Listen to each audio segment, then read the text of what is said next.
ఈ స్తోత్రం. దేవుని ప్రియబిడ్డలారా, లోకరక్షకుడైన క్రీస్తు యేసు ప్రభువారి శక్తి కలిగిన నామములో మీ అందరికీ వందనాలు తెలియచేస్తూ ఉన్నాను.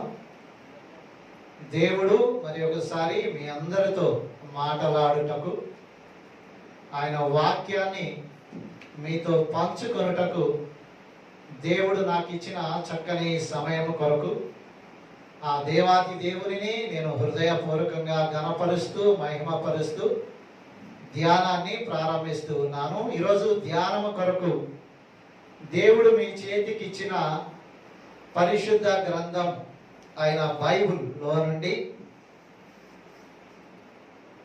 మోషే గారి ద్వారా దేవుడు రచింపజేసిన కాండములు 5 అయితే ఆ కాండములలో నుండి 4వ కాండముగా పిలువబడుతున్న the book of numbers chapter 25 verse 1, అధ్యాయము 25 వచనము 1. ఇశ్రాయేలీయులలో షిత్తీములో దిగి ఉండగా ప్రజలు మోయాబు రాండ్రతో వ్యభిచారము చేయసాగిరి. ఆ స్త్రీలు ప్రజలను పిలువగా వీరు భోజనము చేసి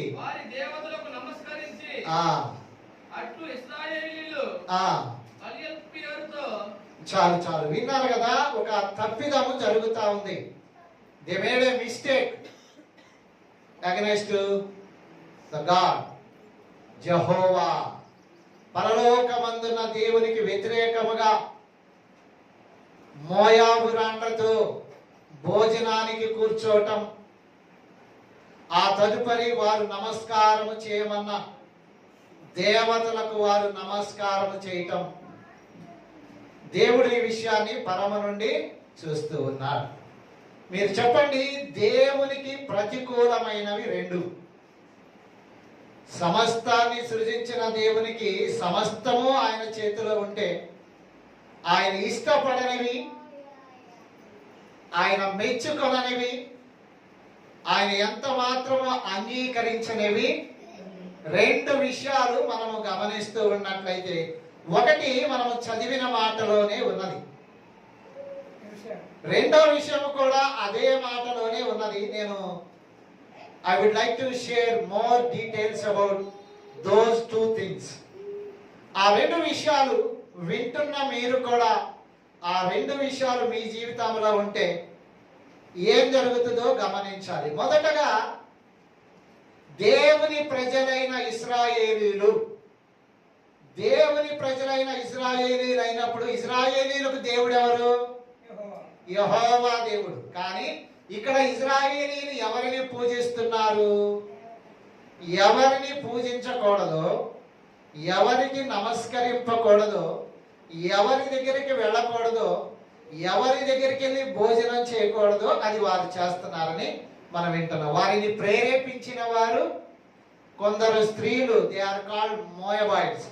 మోయాబీలు అనేవారు భోజనానికి పిలిచి భోజనం పెట్టి వాటికి నమస్కారం చేయమంటుంటే విఘ్నత కలిగిన వారు ఏం చేయాలి?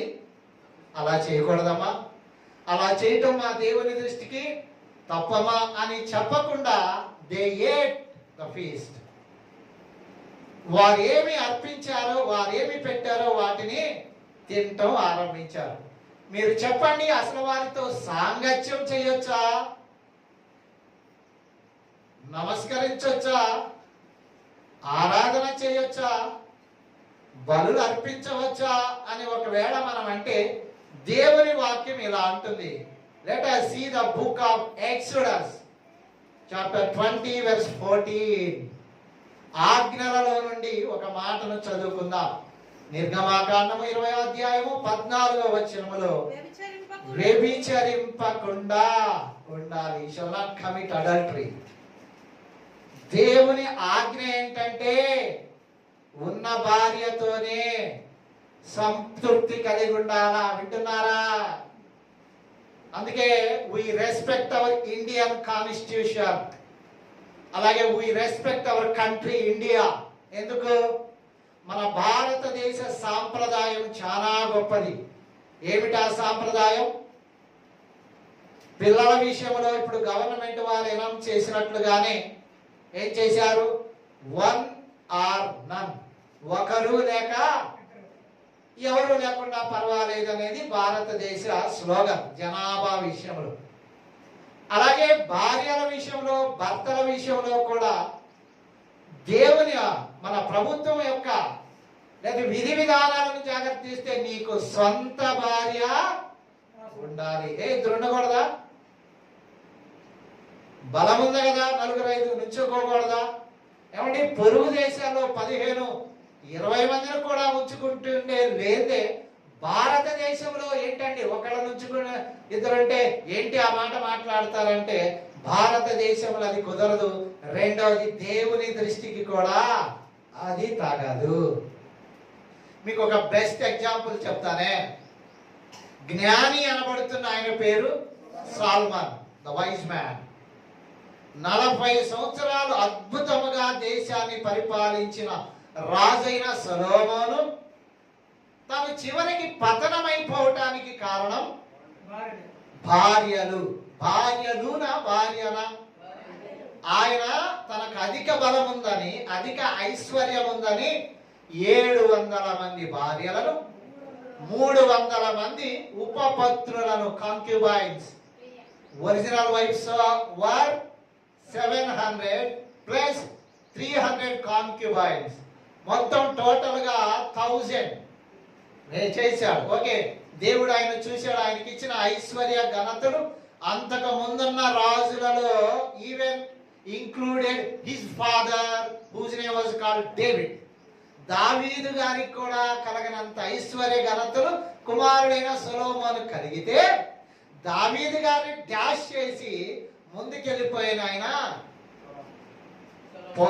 పెక్కు మంది భార్యలను భార్యలుగా చేసుకున్నాడు. అయితే ఏం జరిగింది? తాను చేసుకున్న భార్యలు వారు పరిపూర్ణులా, రక్షణ పొందిన వారా, విధి విధానం కలిగిన వారా, వారిని చేసుకోవచ్చా చేసుకోకూడదా అనే నానుడు పక్కన పెట్టి తనకు నచ్చిన రాజకుమార్తెలు అయిన వారందరినీ భార్యలుగా చేసుకున్నాడు. ఏం జరిగింది? ఒక దశలో మనం చూస్తాం. రాజులు మొదటి గ్రంథంలో 11వ అధ్యాయంలో మనం చూస్తే ఆ జ్ఞాని అయిన సొలొమోను గారు అర్ధనగ్నంగా దేవతల ముందు సాగిలబడి పూజించాల్సిన అజ్ఞానిగా మారిపోయాడు. వాస్తవానికి ఎవరైనా జ్ఞాని, కానీ తాను చేసుకున్న భార్యల వలన అజ్ఞానిగా మారిపోయాడు. అంతే, భార్యలు ఎక్కువైతే చక్రం తిప్పబడుతుంది. Don't go with lot of wives. మనకి ఇష్టం వచ్చినట్లుగా నాకు నచ్చిందండి, నాకు మెచ్చిందండి, అమ్మా అమ్మాయి నాకు పెళ్లి చేస్తావా లేదా? ఎవరు నాయన అమ్మాయి? మన జాతీయనా? మనవారైనా? రక్షణ పొందిన వారైనా? ప్రభు అంటే భయభక్తులకి అవన్నీ పక్కన పెట్టామా. నాకు నచ్చింది, నేను మెచ్చాను, చేస్తే చెయ్యి, లేకపోతే చేసుకుంటా. చేసుకున్నాడు కనుక సొలొమోను ఏమైపోయాడు? తన జీవితంలో యుద్ధం అనేది ఒక్కటి కూడా చేయరా. కానీ స్త్రీలైన వారు ఆయన హృదయాన్ని ఏం చేశారంట? They moulded his heart like A iron. ఒక ఇనప చువ్వను లేక ఇంకో దాన్ని ఎట్లా తిప్పుతారో ఆయన హృదయాన్ని తిప్పేశారంట. అందుకే ఎంతమంది భార్యలు ఉండాలో సొలొమోను గారిని బట్టి ఆయన అర్థం చేసుకోవాలి. ఇక్కడ నేను చెప్పదలుచుకున్న విషయం ఏంటంటే, మన దేవుని ప్రజలైన వారు మోయాబీరాళ్ళ దగ్గరికి వెళ్ళటం, వారు పెట్టింది తింటాం, వారు అర్పించిన దానికి వీరు సాగిలపడి నమస్కారం చేస్తామంటే పైన దేవుడు చూస్తున్నాడా చూడట్లేదా? చూసేవాడా చూడనివాడా? కన్నులుండి చూడనివాడు కాదు చూసేవాడు, చెవులుండి విననివాడు కాదు వినేవాడు, వింటున్నాడు. అందుకే ఆయన దృష్టికి కనబడని సృష్టి అంటూ ఏది లేదు, ఆయన దృష్టికి వినబడని శబ్దం అంటూ ఏదీ లేదు. కనుక జాగ్రత్తగా దేవుని సన్నిధికి రావాలి, జాగ్రత్తగా దేవుని మాటలు వినాలి. ఎందుకంటే నువ్వేది చేసినా చెల్లిద్ది అనుకుంటే ఆయన దృష్టికి రెండు చెల్లవు. అన్ని అనుకూలంగా ఉంటే రెండు ప్రతికూలంగా ఉంటాయి. ఒకటి ఆయనను కాకుండా ఇంకెవరినైనా నువ్వు సాగిలపడి నమస్కరిస్తే అది ఆయనకు కోపం తెచ్చిపెట్టి నీ పతనానికి నాంది అవుతుందేమో. రెండోది, ఉన్నదానితో తృప్తి పడకుండా ఆవేశపడి ఇంకేదన్నా చేస్తే నీకే అఘాయిత్యం జరిగిద్దేమో. 6వ వచనం చదువుకుందాం. ఇంకొక సీరియస్ ఇష్యూ ఇంకోటి జరిగింది. ఒకటేమో వారు చేశారు విందాం. ఇక రెండో విషయం, ఇదిగో మోషే ఎక్కడ చదువుతున్నారు? సంఖ్యాకాండము, మళ్ళీ వెర్షన్కి వచ్చేయాల్సింది. 25వ అధ్యాయము 6వ వచనం. ఇదిగో మోషే కన్నుల ఎదుటను ద్వారము యొద్ద ఏడ్చుచుండిన ఇశ్రాయేలీల సర్వ సమాజము యొక్క ఇశ్రాయేలీలలో, ఈ మాట వినండి. ఇక రెండో విషయం ఏంటి? ఒకడు తన సహోదరులలో యొద్దకు ఒక మిద్యాను స్త్రీని తోడుకొని, ఇప్పటికే దేవుడు వార్నింగ్ ఇస్తున్నాడు. ఏమని? అయ్యా నువ్వు అలా చేయకూడదయ్యా, నువ్వు అలా వెళ్ళకూడదయ్యా. మీకు కావాలంటే బెస్ట్ గా అర్థం చేసి, you try to understand more better than this one. Try to read the book of క్షమించండి, ద్వితీయోపదేశ కాండము, డిటరానమీ చాప్టర్ 7 verse 3. 5వ కాండము నుండి 7వ అధ్యాయము 3వ వచనాన్ని చదివితే దేవుడు ఒక విధానం చెప్తున్నాడు. నీవు వారితో ప్రియమందకూడదు, వాని కుమారునికి నీ కుమార్తెను ఇయ్యకూడదు, నీ కుమారునికి వాని కుమార్తెను చేసుకోకూడదా? నచ్చిన దాన్ని చేసుకోకూడదా? నచ్చిన అబ్బాయికి మనసు ఇవ్వకూడదా? అంటే గుర్తుపెట్టుకో, నువ్వు మనసు ఇచ్చిన అబ్బాయి పరలోకానికి చేరే అబ్బాయినా? నువ్వు రక్షణ పొందినట్లుగా ఆయన కూడా రక్షణ పొందాడా? నువ్వు చర్చికి వెళ్ళి ప్రభు అయిన దేవుడని నీ దేవుడు అంటున్నావు కదా, ఆయన కూడా ప్రభు అయిన దేవుడికి చెందిన వాడైతే నీకు శుభమస్తు. అలా కాకుండా నాకు నచ్చిందంటే ఇక్కడ దేవుడు అంటున్నాడు, నువ్వు వారితో వియ్యం అందకూడదు. ఏంటంట? నాకు బలం ఉంది, నాకు శక్తి ఉంది, నాకు ఉద్యోగం ఉంది, నాకు ఆస్తిపాస్తులు ఉంది, నేను ఏదైనా చేస్తానని తెలితే అంటే నీకు చెల్లిద్ది, ఒకవేళ మీ ఇంటోళ్ళకి చెల్లిద్దేమో, కానీ పరలోకమందున్న దేవునికి చెల్లదు. అందుకే ఏం జరిగిందో 7 చదువుదాం. తర్వాత కంటిన్యూ.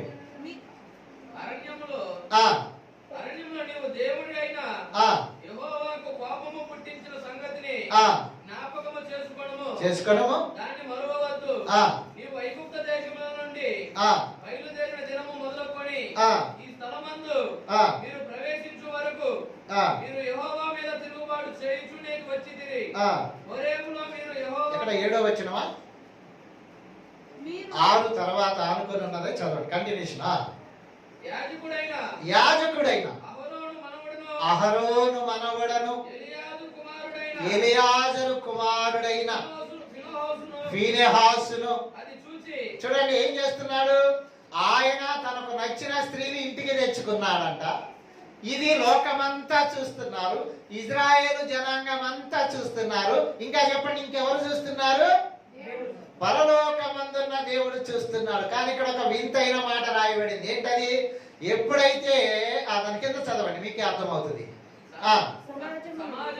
సమాజం నుండి లేచి ఈటెను చేతబట్టుకొని పడక చోటికి ఆ ఇజ్రాయేలు వెంబడి వెళ్ళి ఆ ఇద్దరిని అనగా ఆ ఇజ్రాయేలీని ఆ స్త్రీని కడుపులో గుండా పడవచ్చెను. చాలు, విన్నారు కదా? ఏం జరిగింది అంటే వ్యభిచారం చేస్తూ ఉన్నాడు, ఇంటికి తెచ్చుకున్నాడు. నేను అంటున్నాను, నీకు భార్య లేదా? నిన్ను ప్రేమించిన భర్త లేడా? నీకు పెళ్లిగా ఇవ్వబడిన భార్య లేదా? జాగ్రత్త, ఈ మాట విన్నప్పుడు ఏది చేసినా చెల్లిద్దంటే ఇక్కడ ఫీనెహాస్ అనే వ్యక్తి చూస్తున్నాడు. అరే రే రే, ఇప్పటికే మనోళ్ళు చాలా ఘోరమైన కార్యం చేస్తే దేవుని తెగులు మన మీదకి వస్తే ఏం కాదని అనుకుంటూ ఉండగా ఈయన ఏకంగా ఒక ఆమె ఇంటికి తెచ్చేసుకున్నాడంట. తెచ్చేసుకుంటే సరిపోద్దా అంటే అది చూసి, అందుకే దాని కింద మాట దేవుడు ఒక చక్కని మాట అంటాడు. ఆ మాట కోసం చదవండి. దాన్ని ఆనుకొని 24,000 మంది ఆ తెగులు చేత చచ్చిరి. అప్పుడు ఈ మాట చాలా ముఖ్యం. యెహోవా మోషేకు ఇలాగు ఆజ్ఞ ఇచ్చాను. యాజకుడైన, ఈ మాట ఎంత బాగుంటుందో చూడండి. యాజకుడైన అహరోను మనవడను ఎలియాజరు కుమారుడైన ఫీనెహాసు వారి మధ్యను, ఇక్కడ చూడండి, నేను వార్వలేని దానిని తాను వార్వలేక ఇండియు ఇజ్రాయేలు మీద నుండి ఆ కోపము, జాగ్రత్త వినాలి, దేవుడు వార్వలేనిది ఏంటి? ఫీనెహాసు వార్వలేనిది ఏంటంటే పాపం, అంతే కదా.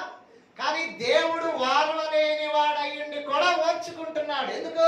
ఆయన కలగ చేసుకుంటే శాంతిలు గలదు. ఇప్పటికే మనం విన్నాం, ఎన్ని వేల మంది చచ్చిపోయారు? 20. దేవుడు తలచుకుంటే నీ కుటుంబం నాశనం అయిపోద్ది. గుర్తుపెట్టుకో, నువ్వు ఒక్కడవే ఏదో చేస్తున్నాను, నేను ఒక్కడిని ఏదో చేస్తానంటే నిన్ను బట్టి ఆ పాపం నీకు చుట్టుకుంటది. నీకే కాదు, మీ ఇంటికి కూడా చుట్టుకుంటదేమో. ఇక్కడ చేసింది ఎవరు? కొంతమంది ఇశ్రాయేలీలు. తర్వాత ఎవరు? ఒక్క ఇశ్రాయేలీయుడు. కానీ శాపం ఎంతమందికి వచ్చింది? 24,000 మందికి వచ్చింది. అయితే దేవుడు అంటున్న మాట ఏంటంటే, నేను ఇశ్రాయేలీయుల్లో ఆ కార్యాన్ని బట్టి ఓర్చుకొనలేని వాడనై ఉన్నప్పటికీ కూడా, నేను ఓర్చుకొనలేని దాన్ని తాను ఓర్చుకొనలేకుండి కూడా ఏం చేశాడంట? పరిహారం. అంటే నేను కలగ చేసుకొని ఈ ప్రజలందరినీ నాశనం చేయాలి, కానీ నేను చేయలే. ఎందుకు? నా వలన ఈ మొత్తం నాశనం అవటం నాకు ఇష్టం లేదని నేను వాస్తవానికి ఓర్చుకోలేను. ఏం ఓర్చుకోలేడు? 2 చెప్పండి. ఏం ఓర్చుకోలేడు దేవుడు? 2 విషయాలు ఓర్చుకోలేడు. దాంట్లో ఇప్పుడు మనం చదివేది ఉంది. కానీ ఓర్చుకోలేకపోతున్న ఫీనెహాసు ఏం చేశాడంట?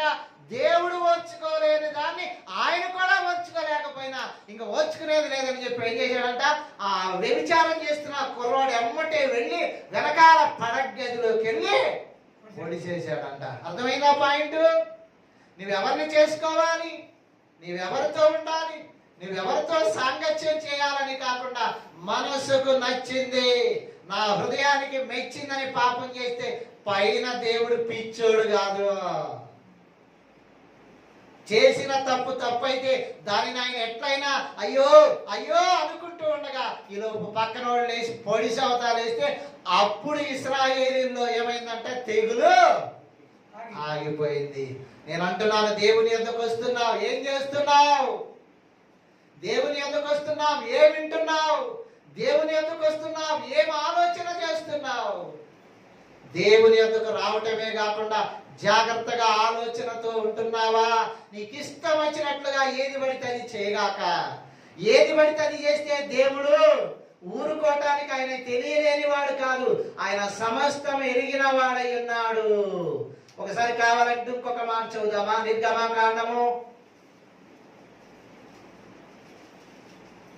నిర్గమాకాండము 36వ అధ్యాయము 16వ వచనం చదువుదాం. 11 తరగ కొలత ప్రతి తర వెడల్పు. క్షమించండి, అక్కడ ఏమి రాయబడిందంటే 16వ వచనంలో జాగ్రత్తగా గమనిస్తే, నువ్వెవరితో వియమందాలో, నీవెవరిని పెళ్లి చేసుకోవాలో, 32 ఒకవేళ అనుకుంటే నీవెవరితో సాంగత్యం చేయాలో చక్కగా దేవుడు అక్కడ వర్ణిస్తూ ఉంటాడు.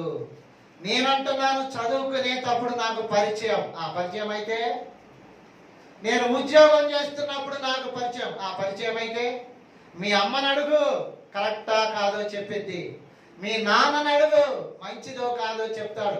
వీళ్ళందరిని పక్కన పెడితే మీ అవ్వని అడుగు. అందుకే పెద్దల మాట సద్దన్న మూట అన్నారు. అమ్మాయా అలా చేయకూడదే అంటే నువ్వేమంటావు? నీకు తెలియదురా ముసలిదానే. ముసలిదానికి తెలియకపోతే కొరదానికి నీకు తెలుసా? నువ్వేం చేస్తున్నా? ఆలోచన చేసుకోదు. అందుకోలేదా? ఆలోచన చేసుకుంటే 16 వచనంలో ఏమి రాబడిందంటే, మరియు నీవు నీ కుమారుల కొరకు వారి కుమార్తెలను నీవు నీ కుమారులకు నీ రైటే. కుమారుల కొరకు వారి కుమార్తెలను పుచ్చుకొను ఎడల పుచ్చుకొని ఎడల వారి కుమార్తెలు వారి కుమార్తెలు తమ దేవతలతో ఆ వ్యభిచరించి ఆ నీ కుమారులను నీ కుమారులను తమ దేవతలతో ఆ వ్యభిచరింపచేయుదురు. చేయుదురేమో. ఎందుకు చేసుకోకూడదు?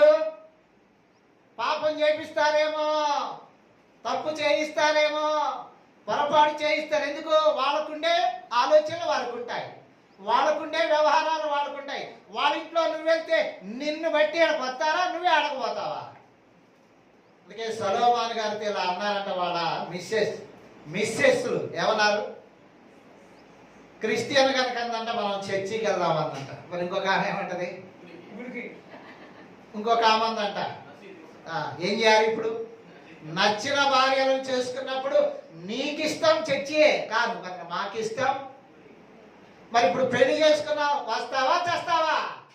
అందుకే అధిక భార్యలు అధిక మందితో రిలేషన్ ఉంటే నువ్వు తిరగబడిపోతావు. టౌన్ పక్కకి వెళ్ళొద్దురా, తిరగబడతావని పాట ఊరకనే రాయిదా? వినపడుతుందా? అందుకని ఇక్కడ మనం జాగ్రత్తగా గమనించినట్లయితే వారిని పెళ్లి చేసుకోకూడదు, వారితో సాంగత్యం చేయకూడదు, వారితో రిలేషన్ పెట్టుకోకూడదు. ఎందుకన్నాడంటే నిన్ను తిప్పేస్తారు. అలాంటి చెడు కార్యాన్ని దేవుడు ఓర్చుకోలేకపోతే ఇక్కడ ఫీనెహాస్ అనే ఒక భక్తుడు లేచి తాను ఓర్చుకోలేనిది అయినప్పటికీ, ఎందుకంటే తొందరపడి మర్డర్ చేయకూడదు కదా, కానీ ఏం చేశాడంట? ఓర్చుకోలేకపోయినా ఆ మర్డర్ అంటే ఆ వ్యభిచారం చేస్తున్న ఇద్దరిని పొడిచి చంపి ఇజ్రాయేలీలో ఉన్న తెగుల్ని తీసేశాడంట. చెప్పండి కూడా దేవునికి స్తోత్రం చెప్తా. అడుగులకు మడుగుతున్నావా, తప్పు చేస్తున్నావా అని చెప్తున్నావా? ఎవరైనా ఇలాంటి పాపం చేస్తుంటే, ఎవరైనా ఇలాంటి తప్పు చేస్తుంటే, అయ్యా అలా చేయకూడదు, అమ్మా అలా వెళ్ళకూడదు, అది తప్పు అంటున్నా, నీకు తెలియదురా, ఊరుకో, నీకేం తెలుసు, నువ్వు అసలు చదువులేదు చదివలేదు. నేను ఎంత చదివేనో తెలుసా? ఆ మాత్రం నాకు తెలియదా? ఏం తెలుసు నీకు? బైబిల్ దగ్గరికి రా, బైబిల్ చెప్తుంది నువ్వు చేస్తున్నది తప్పు. రైట్, ఆలోచన చేసుకో. అందుకే నేను వివాహం చేసేటప్పుడు ఒక్క మాట చెప్తాను, అది చెప్పి ముగించేస్తా. ఏమంటాను తెలుసా? అయ్యా ఈ అమ్మాయి ప్రభువును నమ్ముకున్న అమ్మాయి, బాప్తీసం పొందిన అమ్మాయి, ఈ అమ్మాయిని నీ చేతిలో పెడుతున్నా అంటూ ఆయన అన్నాను, ఈ అమ్మాయిని అంటామంట. ఏమని? అమ్మా జాగ్రత్తగా రారా, రేపటి నుంచి ఆ అబ్బాయిని నువ్వు చర్చికి తీసుకొస్తావు, చర్చికి తీసుకురావు, లేదు ఆ అబ్బాయిని బట్టి అబ్బాయి చెప్పి నువ్వులో వెళ్ళిపోతావు, నిర్ణయం నీదే అని నీకు చెప్పిన. ఎందుకో తెలుసా? నీకు బాప్తీసం ఇచ్చింది దేవుడు నా ద్వారానే. చెప్పండి కొట్టండి. బాప్తీసం అనేది నువ్వు పొందిన తర్వాత నువ్వు దేవుని కుమార్తె అయ్యుండి ఈ అబ్బాయిని పెళ్లి చేసుకోవాలని చేసుకున్నావు. రేపటి దినాన్ని ఏం జరగబోతుంది? నిన్ను బట్టి చర్చికి వస్తాడా, నిన్ను బట్టి ప్రభువు నమ్ముకుంటాడా, ఆయన బట్టి నువ్వు కూడా చర్చి మానే వెళ్ళిపోతావా? ఏం జరిగింది చెప్పు నాయనా? ఏం జరుగుతుంది లోకంలో? అర్థమవుతుందా? పాయింట్ బిగబట్టగాకండి, అర్థమైందా? నిన్ను బట్టి నీకు ఇష్టం కనుక చేసుకున్నావు, కానీ రేపటి దినాన దేవుని దగ్గరికి వస్తాడా, వాళ్ళ అత్తమ్మ వస్తారా, అసలు నిన్ను ఆదిస్తారా, అసలుకే మోసం జరిగిద్దా? బాప్తీసం పావాను, మా ఇంటికి వచ్చిన తర్వాత మేము చెప్పింది అప్పుడు ఏం చేయాలి? ఇది తీసేయాలి, ఇది తీసేయాలి, అది తీసేయాలి, పక్కన పెట్టాలి. అందుకే ఈయన 10 మంది భార్యలను చేసుకునేటప్పుడు దేవుడు ఏమన్నా అంటే, వాళ్ళు ఒకవేళ నీ హృదయాన్ని తిప్పి, అందుకే ఎక్కువ మంది ఎందుకు ఉండకూడదు? ఏంటంటే నేను సంపాదించుకున్నా, నా సంపాదనతో నేను ఇద్దరు ముగ్గురు చేసుకుంటా, ఏంటి? ఏమి లేదు నాయన, ఎవరు కాదన్నారు నాయన, కానీ లోకంలో గనులైన వారందరూ టాప్ అని పడిపోయారు. బలాఢ్యుడైన శాంసన్ పడిపోయాడు. దేని వలన? స్త్రీ వలన. జ్ఞానం కలిగిన రాజైన సొలొమోను పడిపోయాడు. దేని వలన? తెలివి లేక, అక్కడ బలము లేక. సాంసోన్ ఎంత బలాఢ్యుడు అంటే, ఒక్క గాడిద దవడ ఎముకతో 1000 మందిని చంపిన బలాఢ్యుడు ఒక్క స్త్రీ వ్యామోహంలో టాప్నే పడిపోయాడంట. చిట్ట చివరికి ఏం మిగిలింది? గుండు మిగిలింది. జాగ్రత్త. కాదని పోయినా, కాదని చేసుకున్నా, కాదని శక్తి, బలము, సంపద, డబ్బు ఉంటే దాచుకో, ఉంటే వెనకేసుకో. కానీ ఇంకొక వ్యామోహంలో పోగాక కొంతమంది మందు అలవాటు చేసుకున్నారు, కొంతమంది 2-3 అలవాటు చేసుకున్నారు. ఇవి నీ పతనానికి నాన్న. ఎందుకో తెలుసా? ముందైనా నిన్న ఒక దినాల్లో ఏం చేస్తుంట, అసలు దేవుడే లేడురా, దేవుడు అనేవాడు ఎవడన్నాట.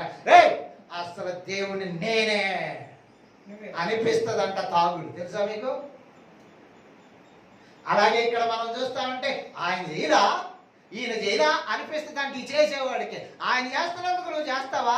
ఆయన లోకానుసారి. నువ్వెవరవి? నీ చేతిలో ఏముంది?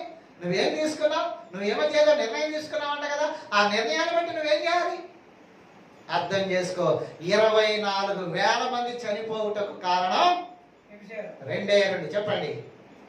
Only 2 things. The best reason ఏంటి?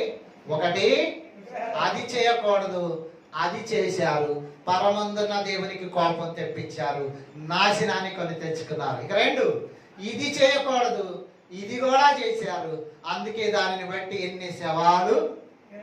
మనం కరోనా వచ్చినప్పుడు ఇందాక పాట పాడాం కదా, ఆ పాట రాసిన ఆయన కరోనాలో ఆ పాట రాశారంట. కరోనా వచ్చినప్పుడు లక్షలు వేల మంది చచ్చిపోతుంటే తవ్వటానికి, పాతేయటానికి, కాల్చడానికి వెళ్ళాక మొత్తాన్ని గోతులో పెట్టి పూడిపెట్టడం చేయరా?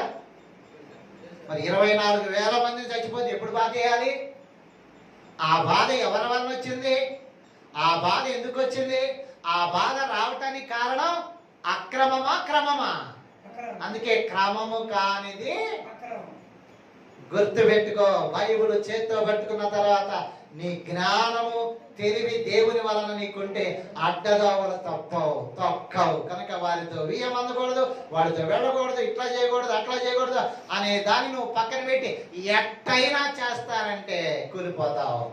మీకు కావాలంటే ఒక మంచి మాట 8వ అధ్యాయము సామెతల గ్రంథం 29వ వచనాన్ని చదవండి. సెలవు.